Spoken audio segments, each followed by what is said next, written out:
जय हिंद दोस्तों, मैं हूं प्रभात। पीसीएस शिक्षा के मंच पे आप तमाम अभ्यर्थियों का हार्दिक अभिनंदन है। चर्चा का मुख्य बिंदु में है आज पॉलिटी का ये लेक्चर नंबर 21 और इसके पहले हम लोगों ने कुल मिला के 20 लेक्चर को कवर कर लिया है। यदि आपने उसको नहीं देखा है तो प्लेलिस्ट में जाके निश्चित रूप से देख लें ताकि आपको एक कंटिन्यूटी मिल जाए। हमने लगातार अपने पॉलिटी के इस लेक्चर को चैप्टर नंबर 1, जिसे हम संवैधानिक विकास के रूप में जानते हैं, वहाँ से स्टार्ट करके अभी हम लोग आर्टिकल नंबर 15 तक पहुँच चुके हैं। सबसे बड़ी खासियत इस लेक्चर की ये है कि इस लेक्चर के साथ साथ हम लोग PYQ को भी कवर करते जा रहे हैं और अंत में UPSC लेवल का सेट प्रैक्टिस भी करते हैं। तो एक कंप्लीट रूप से आपके लिए ये एक रिवीजन पैकेज है। हालांकि जब तक आप कोई हार्ड बुक नहीं पढ़ेंगे तब तक आप इस टॉपिक को अपना नहीं बना पाएंगे। इसलिए ज़रूरी है कि आप इस लेक्चर को देखने के बाद एक बार हार्ड कॉपी किताब जो भी आपको लग रहा है, जिसका लैंग्वेज आपको आसान लग रहा है, उसे जरूर पढ़ें। सजेशन के रूप में आपके पास ये 3 बुक्स लगी हुई हैं। पॉलिटी की किताब आपके सामने देख सकते हैं, लक्ष्मीकांत की किताब है, NCERT के नोट्स हैं और यहाँ पे आप परीक्षावाणी को देख सकते हैं और घटना चक्र से क्वेश्चन। तो प्रीलिम्स के लिए, PT के लिए आपके लिए ये काफ़ी होगा। चलिए तो अपने लेक्चर को प्रारंभ करते हैं और 14 आर्टिकल नंबर 14 तक हम लोगों ने कवर कर लिया है। स्टार्ट करते हैं आर्टिकल नंबर 15 को, जो कि परीक्षा के पॉइंट ऑफ व्यू से अत्यंत ही महत्वपूर्ण है। अभी तक हम लोगों ने जो देखा है उसके अंतर्गत फंडामेंटल राइट, जो कि भाग 3 के अंदर है, अनुच्छेद 12 से 35 के अंतर्गत इसके बीच में चर्चा किया गया है। अनुच्छेद 12 से 35 के बीच में ऐसे तो मौलिक अधिकार 14 से प्रारंभ होता है, लेकिन अनुच्छेद 12 और 13 इसका बहुत ही ज़्यादा इंपॉर्टेंट अनुच्छेद है, क्योंकि अनुच्छेद नंबर 12 राज्य अर्थात ऑर्गेनाइजेशन को परिभाषित करता है कौन होगा और कौन नहीं होगा। दूसरी तरफ आर्टिकल नंबर 13 को आप देखेंगे कि ऐसा कोई भी कानून जो मौलिक अधिकार को न्यून करता हो उसे समाप्त करने का, जड़ से ही समाप्त करने का अधिकार देता है, चाहे वो स्वतंत्रता के पहले बना हुआ हो या स्वतंत्रता के बाद बना हुआ हो। उसके बाद फंडामेंटल राइट का सीरीज शुरू होता है। शुरुआती दौर में मूल संविधान में हमारे यहाँ 7 मौलिक अधिकार दिए गए थे, लेकिन 44th अमेंडमेंट 1978 के माध्यम से इसे, जो हमारे पास मौलिक अधिकार था संपत्ति का अधिकार, उसको यहाँ से हटा के आर्टिकल नंबर 300 क के अंतर्गत रख दिया गया है। तो अब कुल मिला के हमारे पास 6 मौलिक अधिकार बचे हुए हैं, जिसका पहला जो सीरीज है वो है समता का अधिकार, जिसे हम लोग राइट टू इक्वलिटी कहते हैं। और इस समानता के अधिकार में आर्टिकल नंबर 14 से लेकर 18 तक पढ़ना है। इसमें हम लोगों ने कल समता का जो अधिकार है वहाँ हम लोगों ने आर्टिकल नंबर 14 को कवर कर लिया है। ठीक है, तो 14 वाला लेक्चर आप पीछे देख सकते हैं। आज हम लोग केवल आर्टिकल नंबर 15 को देखेंगे, क्योंकि इसके सब क्लॉज बहुत ज़्यादा हैं। इस आर्टिकल को पढ़ने के पहले इस बात को आप जान लें कि कई बार कहा जाता है या कई विद्वानों ने कहा है कि जो मौलिक अधिकार है, जनता को, नागरिकों को जो मौलिक अधिकार दिए गए हैं वो क्या है, कंप्लीट रूप से असीमित नहीं है, इसके ऊपर निर्बंधन लगा हुआ है। निर्बंधन लगा हुआ है वो इसलिए क्योंकि इसके ऊपर देश के राष्ट्रीय एकता, अखंडता, ये चीज़ और समृद्धि, इन सभी चीज़ों को बराबर रखने के लिए इसके ऊपर युक्तियुक्त निर्बंधन भी लगाया गया है। खासकर आर्टिकल नंबर 14 से 18 है, इसके अंतर्गत आप देखेंगे कि एक तरफ तो आपको समानता का अधिकार दिया जा रहा है, लेकिन दूसरी तरफ आप देखेंगे कि समाज जो है हमारा वो एक बराबर नहीं है। यहाँ पे कई सारी कुरीतियाँ आपको देखने को मिलेंगी, कई सारे आपको भेदभाव देखने को मिलते हैं, चले आए थे, जिसके कारण समाज में एक इक्वलिटी नहीं रह गई है। मतलब समृद्धि के प्रोस्पेक्ट से देखें, आप शिक्षा के प्रोस्पेक्ट से देखें, तो समाज का जो हर एक वर्ग है वो एक बराबर स्थिति में नहीं है। यही कारण है कि इसी आर्टिकल में जहां एक तरफ सामान्य लोगों को आरक्षण के बिना नॉर्मल किसी भेदभाव को रोकता है, दूसरी तरफ समाज में यदि हमारे समाज में कोई भी ऐसा व्यक्ति जो शैक्षणिक रूप से पिछड़ा हुआ हो या किसी और रूप से पिछड़ा हुआ हो, उसे आरक्षण के माध्यम से उसे बराबर लाने का प्रयास किया जा रहा है। तो इन तमाम बिंदुओं के ऊपर हम लोग इसके अंदर ही बात करेंगे। आइए प्रारंभ करते हैं हम आर्टिकल नंबर 15 में क्या दिया हुआ है। तो 15 कहता है कि धर्म आदि के आधार पर विभेद का प्रतिषेध। क्या मतलब हुआ, तो prohibition of discrimination on ground of religion etcetera. ये कहता है कि जिस तरीके से आर्टिकल नंबर 14 में प्रतिपादित समता के अधिकार को ये और 15 में और भी उसको क्या करता है, प्यूरिफाई करता है, मतलब सब क्लासिफाइड करता है। आर्टिकल नंबर 14 आपको मोटा मोटी ये बताता है कि समानता का अधिकार होगा सभी को, वो कानून के लिए सभी बराबर होंगे, कानून के समक्ष समता का अधिकार, कानून के लिए सभी बराबर होंगे। लेकिन कौन कौन सा वो फैक्टर है जहां पे आपको समानता देने की बात हो रही है या आपको असमान नहीं समझा जाएगा। तो आर्टिकल नंबर 15 जो है, इसके अंदर कुल मिला के आज तक 6 सब क्लॉज हैं, 16 सब क्लॉज, मतलब 15(1) से लेकर 15(6) तक जो 2019 में लास्ट अमेंडमेंट है वहां तक आपको देखने को मिलेगा। कुल 5 उपखंड की बात हो रही है, बाद में एक और जुड़ता हुआ आपको नजर आएगा। चलिए तो देखते हैं यहाँ पे 5 आगे देख लेंगे यहाँ पे। तो 15(1) और 15(2) मूल अधिकार के बारे से संबंधित है। 15(1) और 15(2) जो है आपके मूल अधिकार से संबंधित है। वहीं पे 15(3), 4 और 5 राज्य की शक्ति के बारे में है। इस चीज को राज्य को कुछ विशेष अधिकार भी देता है, इसके बारे में चर्चा करेंगे। अनुच्छेद 15 द्वारा प्रदत्त मूलाधिकार केवल नागरिकों के लिए है, इस बात को आप ध्यान रखेंगे। और जो आर्टिकल नंबर 14 आपने देखा था, ये 14 किसके लिए था? दोनों के लिए था। मतलब नागरिक जो है हमारे उसके लिए भी था, और जो विदेशी यहाँ पे आके बस रहे हैं उसके लिए था। मतलब विधि के समान संरक्षण, विधि के सामने सभी इक्वल हैं, तो वो समानता का अधिकार जो है वो दोनों ही लोगों के लिए था। इस बात को आप याद रखेंगे। तो आर्टिकल 15 किसके लिए है? तो नागरिक के लिए भी है और केवल नागरिकों के लिए, इस बात को याद रखेंगे, मतलब भारतीयों के लिए है। तो 15(1) के बारे में देखिए। 15(1) में क्या चर्चा किया जा रहा है? केवल धर्म, मूलवंश, जाति, लिंग, जन्म स्थान आदि इनमें से किसी आधार पर नागरिकों के मध्य विभेद करने से राज्य को रोक लगाता है। अब राज्य के डिफिनीशन को आर्टिकल नंबर 12 में हम लोगों ने समझा है कि राज्य किसे कहेंगे या राज्य के डिफिनीशन के अंतर्गत कौन कौन आएगा। राज्य कहने का मतलब केवल पर्टिकुलर कोई राज्य नहीं, इसके अंदर संसद भी आएगा, इसके अंदर विधानमंडल भी आएगा, इसके अंदर वो छोटे छोटे एजेंसी भी आएंगे, सरकारी एजेंसी, और इसके अंदर वो अधिकारी और प्राधिकारी भी आएंगे।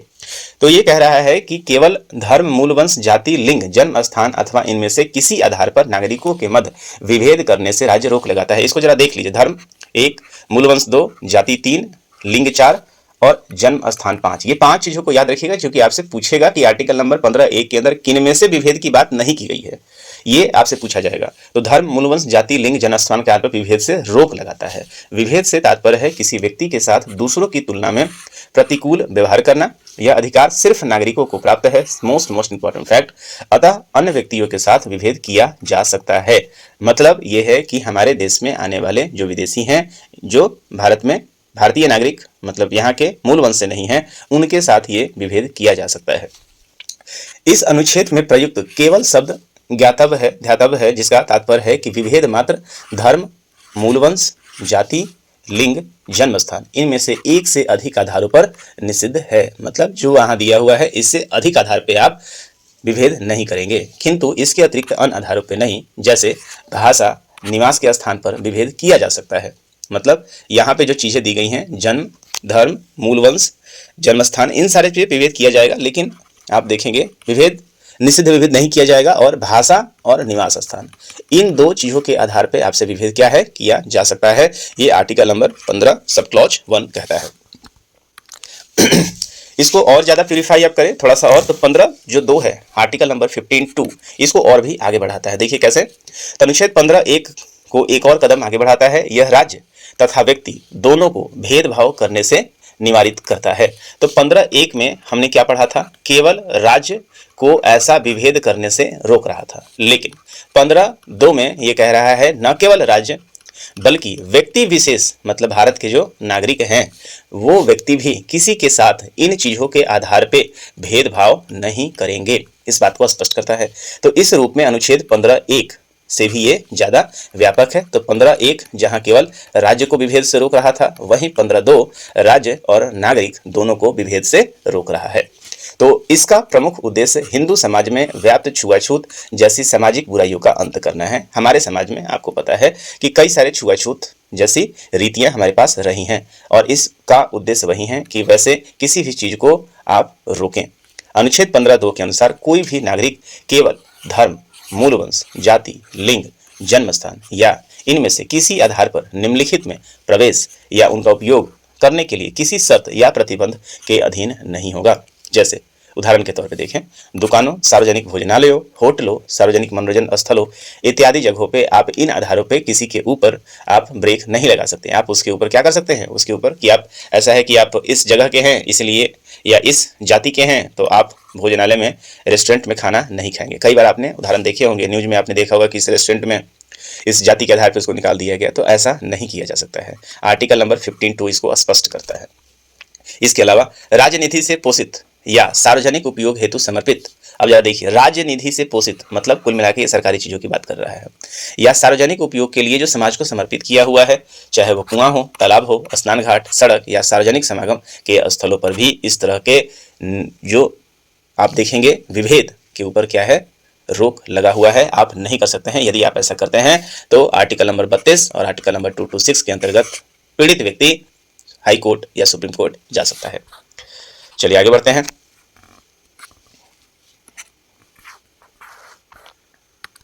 मौलिक अधिकार के अंतर्गत अब 15(1) को देख लिया हम लोगों ने, 15(1) को देख लिया, 2 को देख लिया। अब अनुच्छेद 15(3), 4 और 5, ये अनुच्छेद 15(1) तथा 2 के समान नियम का अपवाद है और ये राज्य को संरक्षणात्मक भेदभाव की अनुमति देता है। देखिए 15(1) और 15(2) यहाँ पे हम लोगों ने राज्य को भेदभाव करने से रोका गया, 15(2) को नागरिकों को भी भेदभाव करने से रोका गया राज्य के साथ साथ। अब यहाँ से 15(3), 15(4) और 15(5) यहाँ से आप देखेंगे कि ये 3, 4, 5 ये जितने भी हैं इनके ऊपर निर्बंधन के बारे में बात करता है। राज्य इस विभेद को रोकने के लिए या समाज में एक रूपता लाने के लिए कुछ उपाय कर सकता है। तो ये इसके अपवाद हैं। 3, 4, 5 क्या हैं इसके अपवाद के रूप में। आइए देखते हैं 15(3) क्या कहता है। तो राज्य को स्त्रियों और बालकों के लिए उनकी विशेष स्थिति के आधार पर कुछ विशेष प्रावधान करने की शक्ति प्रदान करता है। किसको करता है? राज्यों को। किसके लिए? स्त्री और बालकों के लिए। इस शक्ति के प्रयोग में राज्य द्वारा कई कदम उठाए गए हैं, जैसे बच्चों के लिए शिक्षा का प्रबंध, उनके विकास के लिए संस्थानों की स्थापना, महिला कल्याण के लिए विशेष कार्यक्रम, महिला आयोग की स्थापना, स्त्रियों के लिए विशेष प्रसूति अवकाश जिसको हम लोग मैटरनिटी रिलीफ, जनरली 15 डे का आपको मैटरनिटी लीव लंबे समय तक, अब तो 2 महीने तक का हो गया है, 60 डे तक का भी, 6 मंथ्स का भी यहाँ पे आपको देखने को मिल जाएगा। तो ये क्या है कि उनके विकास के लिए, महिलाओं को उनके विकास के लिए, उनके संरक्षण के लिए, बालकों को उनके विकास और संरक्षण के लिए राज्य जो है क्या कर सकता है, यहाँ पे समानता के रूल को क्या कर सकता है, यहाँ पे उसको भंग कर सकता है। कारण यह है कि समाज के उसी व्यक्ति को क्या करना है, संरक्षण प्रदान करना है। इसके लिए डॉक्टर पॉलराज बनाम भारत संघ के नवीनतम वाद जो अनुच्छेद 15(3) के आधार पर महिलाओं को घरेलू हिंसा से संरक्षण के लिए अधिनियम 2005 को संवैधानिक घोषित भी किया गया है। महिलाओं के ऊपर किसी भी तरीके की हिंसा को भी ये रोकता है। आगे देखें आर्टिकल नंबर 15(4) यहाँ पे क्या कहता है। तो 15(4) को प्रथम संविधान संशोधन अधिनियम 1951 के द्वारा संविधान में अंतः स्थापित किया गया था। तो पहला जो संविधान संशोधन आया था उसके माध्यम से 15(4) को लाया गया था। यह संशोधन मद्रास राज्य बनाम चंपाकम दोराई राजन के मामले में न्यायालय के द्वारा निर्णय के प्रभाव को समाप्त किया गया था। इसके द्वारा राज्य को कुछ उपबंध करने की शक्ति प्रदान की गई है। कौन कौन सी शक्तियां हैं आइए देखिए। तो सामाजिक और शैक्षणिक दृष्टिकोण से पिछड़े हुए नागरिकों के लिए, सामाजिक और शैक्षणिक रूप से पिछड़े हुए नागरिकों के लिए, अनुसूचित जाति के लिए जिसको हम लोग SC कहते हैं, अनुसूचित जनजाति के लिए जिसको हम लोग ST कहते हैं, याद रखेंगे। तो इनको क्या करेगा, इनको समाज में संरक्षण प्रदान करने के लिए, क्योंकि ये सामाजिक रूप से और शैक्षणिक रूप से क्या है, पिछड़े हुए हैं और इनके सापेक्ष में जो समाज की अन्य जो जातियां हैं, जो अन्य वर्ग हैं, इनसे काफ़ी ऊपर है। तो जब तक इनको समान आरक्षण दिया नहीं जाएगा तब तक ये इसकी इक्विवेलेंट आ नहीं पाएंगे। इसीलिए शिक्षण संस्थानों में आरक्षण का प्रावधान आर्टिकल नंबर 15(4) के तहत किया गया है। बहुत बहुत इंपॉर्टेंट फैक्ट है ये कि किसी भी, यहाँ ध्यान रखिएगा, सरकारी की बात की जा रही है, प्राइवेट वाला क्लॉज बाद में जुड़ेगा इसके साथ। तो सरकारी प्रावधानों के अंतर्गत कोई भी सरकारी शिक्षण संस्थान है वहां पे आप सीट में रिजर्वेशन देखेंगे, जिसका कई बार विरोध भी हुआ था और इसके बारे में एक समय सीमा भी लगा हुआ है। लेकिन अब चूंकि ये ऐसा अब एक हथियार बन चुका है कि कोई भी इसके ऊपर पॉलिटिकल पार्टी अब हाथ नहीं डालना चाहती है। तो शिक्षण संस्थानों में SC के लिए, ST के लिए, सामाजिक और शैक्षणिक दृष्टि से पिछड़े हुए नागरिकों के लिए इनके पास राज्य क्या कर सकता है, आरक्षण का प्रावधान कर सकता है। और ये कहाँ दिया हुआ है, आर्टिकल नंबर 15(4) के अंतर्गत है। तो इस बात को आप याद रखेंगे। तो 15(4) को और आगे बढ़ाता है 15(5). 15(4) कब लाया गया था इस बात को? तो प्रथम संविधान संशोधन के माध्यम से लाया गया था, 1951 में लाया गया था। आगे देखते हैं, ये वाला जो आर्टिकल है मोस्ट इंपॉर्टेंट आर्टिकल है, क्योंकि अधिकांशतः प्रश्न यहाँ से उठते हैं। 15(4) में भी प्रश्न देखा आपने। 15(5) देखिए आप जरा, 93 संविधान संशोधन अधिनियम 2005 में इसको जोड़ा गया। कब लाया गया था? तो इसको आप जोड़ लें, 93rd संविधान संशोधन 2005 में इसको जोड़ा गया है, इसको आप याद कर लें। दूसरा चीज, इसके पहले हमने क्या देखा, फर्स्ट अमेंडमेंट 1951 के माध्यम से 15(4) को लाया गया था। इसे मंडल 2 भी कहा जाता है। जैसे ही मंडल शब्द आता है आपके ध्यान में कुछ आरक्षण वाली बात चल रही होगी। इसके द्वारा प्राइवेट शैक्षणिक संस्थानों में प्रवेश के संबंध में राज्य को सामाजिक और शैक्षणिक दृष्टि से पिछड़े वर्ग अनुसूचित जातियों तथा अनुसूचित जनजातियों के संबंध में विशेष उपबंध करने की शक्ति प्रदान की गई है।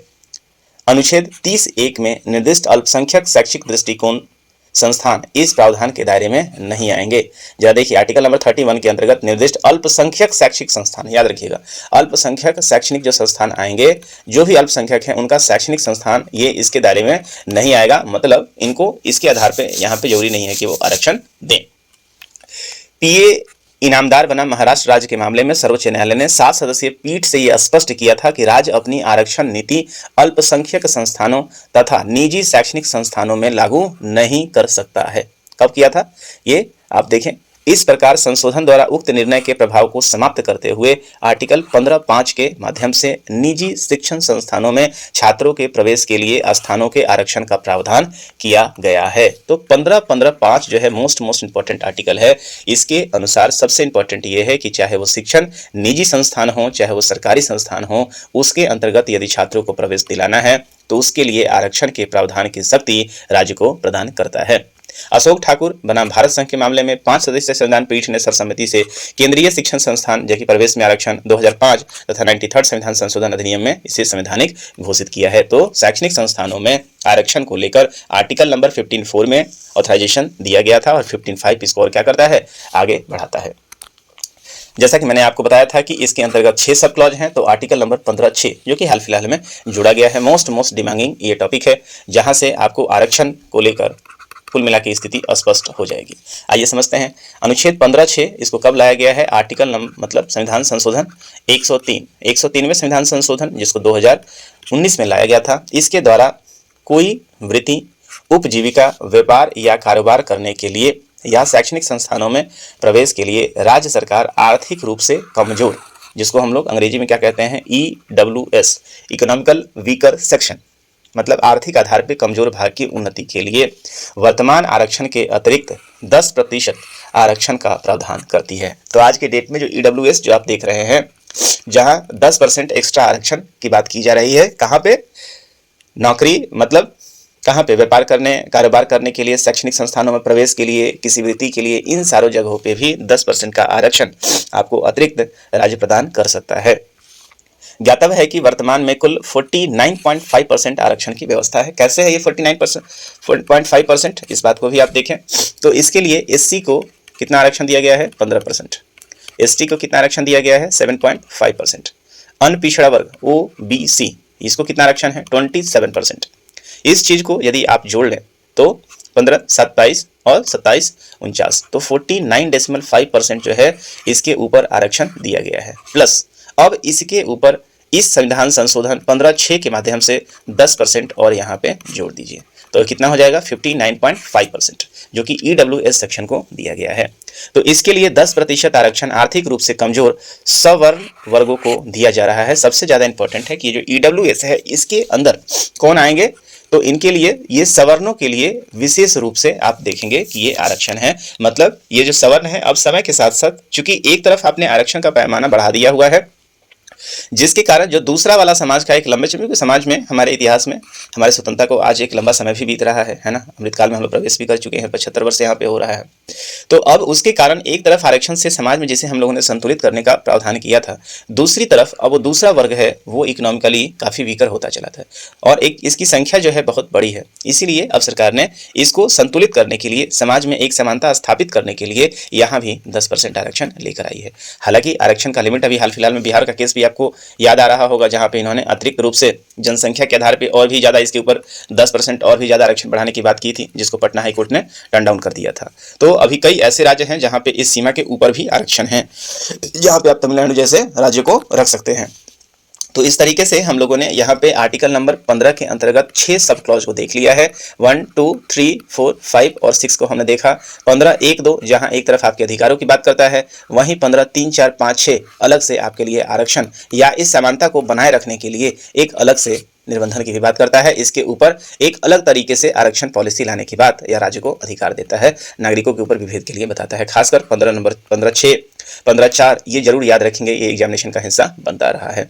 कैसे बनता रहा है इसका हम लोग उदाहरण अभी अभी PYQ सेक्शन में देख लेते हैं, किस तरीके से इन प्रश्नों को देखा दिया गया है और आप इसको कैसे पढ़ेंगे। क्वेश्चन देखिए कहाँ पूछा गया है, IAS प्री में यह क्वेश्चन पूछा गया है। धर्म आदि के आधार पर विभेद का प्रतिषेध भारत के संविधान अनुच्छेद 15 एक मूल अधिकार है जिसे इसके अधीन वर्गीकृत किया गया है। तो ये किसके अधीन हो जाएगा, समता का अधिकार। देखिए ये कंफ्यूजन इसलिए होता है, यहाँ तो आर्टिकल 15 दिया हुआ है, ये जैसे ही ये क्वेश्चन आप देखते हैं तो आपका ध्यान कहाँ जाता है, 25 से 28 की तरफ जाता है, जहाँ धर्म आधारित आरक्षण की बात की गई है या रोकने की बात कही गई है। लेकिन यहाँ पे ये जो क्वेश्चन है ये आर्टिकल 14 से 18 के बीच में आएगा, समता के अधिकार के अंदर आएगा। आगे प्रश्न को देखें। मद्रास राज्य बनाम दोराय राजा 1951 के मुकाबले में भारतीय सर्वोच्च न्यायालय के निर्णय के परिणाम स्वरूप निम्नलिखित में से किस मौलिक अधिकार में संशोधन किया गया था। तो किसके अंदर किया गया था, तो समता के, विधि के समक्ष समानता, भेदभाव, अस्पृश्यता के विरुद्ध अधिकार और विचार अभिव्यक्ति। तो निश्चित रूप से आपका ऑप्शन क्या हो जाएगा, 21 का जो है वो उत्तर हो जाएगा आपके यहाँ पे। ऑप्शन नंबर फिर से देखें, विधि के समक्ष समानता का अधिकार, भेदभाव के विरुद्ध अधिकार। यहाँ पे इसको और ज्यादा प्यूरिफाई किया है तो ऑप्शन बी जो है वो आपका क्या हो जाएगा, सही हो जाएगा। यहाँ भेदभाव के विरुद्ध अधिकार से संबंधित ये है आर्टिकल नंबर 1951। इसी के धारा 1 में आप देखेंगे 15.4 आर्टिकल को जोड़ा गया है, जहाँ पे ये अधिकार देता है ऐसे चीजों में आरक्षण लाने का। इस शैक्षणिक दृष्टिकोण से पिछड़े वर्गों, जहाँ पे हम लोगों ने देखा था अभी 15.4 के आर्टिकल में, जहाँ पिछड़े वर्गों में SC ST और इन सारे लोगों को OBC को आरक्षण देने की ये बात करता है। संविधान के किस अनुच्छेद के अंतर्गत शिक्षण संस्थानों में जिसमें गैर सरकारी और गैर अनुदान भी प्राप्त सम्मिलित हैं, अनुसूचित अन्य पिछड़े मतलब OBC की बात कर रहा है, अनुसूचित जाति SC की बात कर रहा है और यहाँ पे ST की बात कर रहा है।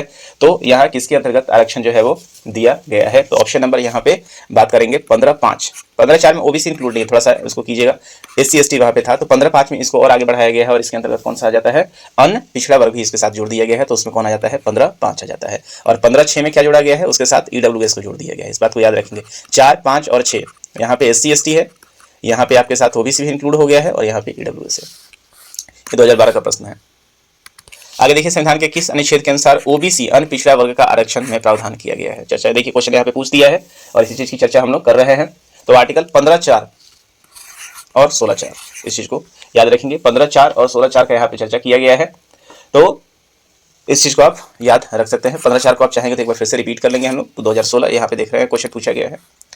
तो ये क्वेश्चन एक बार मैं चाहूंगा कि आप आर्टिकल नंबर 15.4 को एक बार फिर से देखें यहाँ पे कि 15.4 का प्रावधान क्या कहता है, क्योंकि यहाँ से प्रश्न काफी ज्यादा है। 15.4 क्या कह रहा है कि प्रथम संविधान संशोधन 1951 के माध्यम से लाया गया था और चंपाकम दोराइजन के मामले में न्यायालय द्वारा दिए गए निर्णय के प्रभाव को समाप्त करने के लिए किया गया था, ये है ना।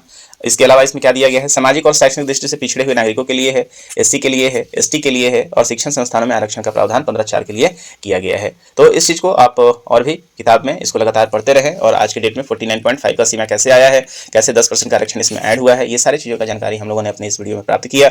इसके साथ साथ अपनी किताबों के ऊपर भी आप ध्यान लगाए रखें ताकि आप लगातार अपने कंपटीशन की तैयारी को मजबूत बनाए रखें। तो आज के सेशन में हम यहीं तक रखते हैं।